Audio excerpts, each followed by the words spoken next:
il a fait? Guido Ninchiri, qui a fait Saint-Léon.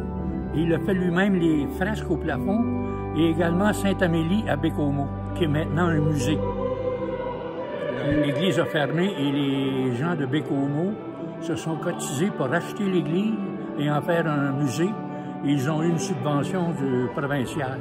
Alors, je ne suis pas sûr que c'est ouvert à l'année. Je pense que c'est peut-être ouvert juste l'été, pas sûr. Mais là, pour ici, ici pour l'église, c'est Saint-Léon? Ici, c'est ouvert tous les jours. D'accord. 7 jours par semaine. Et c'est Guido Ninchiri disait que c'était l'œuvre de sa vie. Puis ça, ici, les détails là, que vous m'avez montrés, là. Les marbres. Oui. Ça s'appelle piedra dura. Oui. C'est des petits morceaux incrustés. C'est la façon que c'est fait à Florence. Okay. Au lieu à Milan, c'est vitrifié.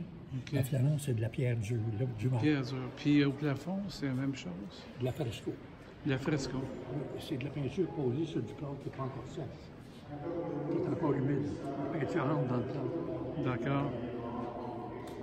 Il n'y a plus personne qui fait ça parce que c'est très difficile, il faut être rapide.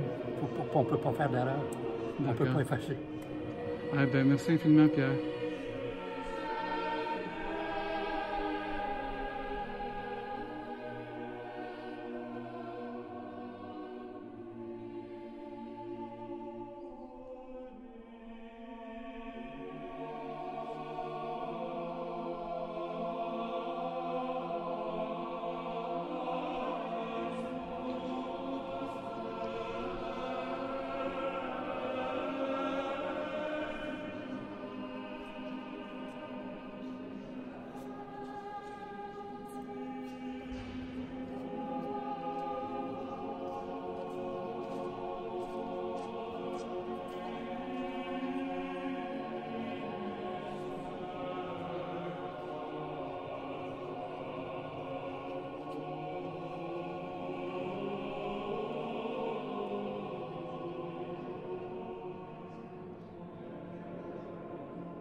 A demandé au père Guy Couturier si cela était un vrai texte d'hébreu.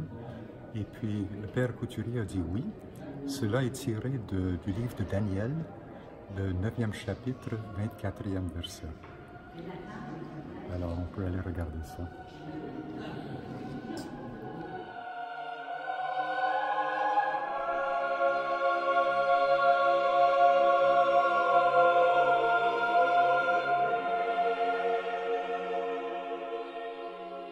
Voilà. Alors, je suis Yves Guillemette, je suis curé de cette paroisse et depuis 25 ans. D'accord. Puis par rapport au vitrail? Le vitrail que vous voyez là, mais vous avez un triptyque. Au centre, c'est le vitrail du Christ roi ou du Christ souverain. Vous avez aussi un peu tous les ordres de pouvoir. Vous avez le Christ souverain. Au centre, vous avez le célébrant de la messe, Monseigneur Charbonneau, qui était à l'époque archevêque de Montréal. Vous avez à votre droite le roi Georges VI qui présente sa couronne. Oui. Et derrière lui, en profil, vous avez sa fille Élisabeth, qui doit devenir Élisabeth II. Ensuite, les autres, il y a d'autres personnages qui ont, vous avez, je pense, l'orateur de la Chambre, qui était un paroissien, qui est à gauche, qui tient un livre. Vous en avez un autre un peu plus bas à droite qui tient un rouleau, qui a mais M. Paris connaît les noms de ces personnages-là. Moi, je ne peux pas vous les nommer là, exactement, parce que lui pourrait le faire. Puis de part et d'autre de ce vitrail de la souveraineté du Christ, vous avez à gauche la scène de la crucifixion, puis à droite la scène de la résurrection. D'accord. Et la scène de la résurrection est clairement calquée du récit de Saint Matthieu. Et puis, bon, évidemment, c'est ça pour dire que le Christ a reçu la souveraineté de son Père en passant par sa mort et sa résurrection. Vous avez ça dans Éphésiens chapitre 1 et 2. D'accord. Très intéressant. Merci beaucoup.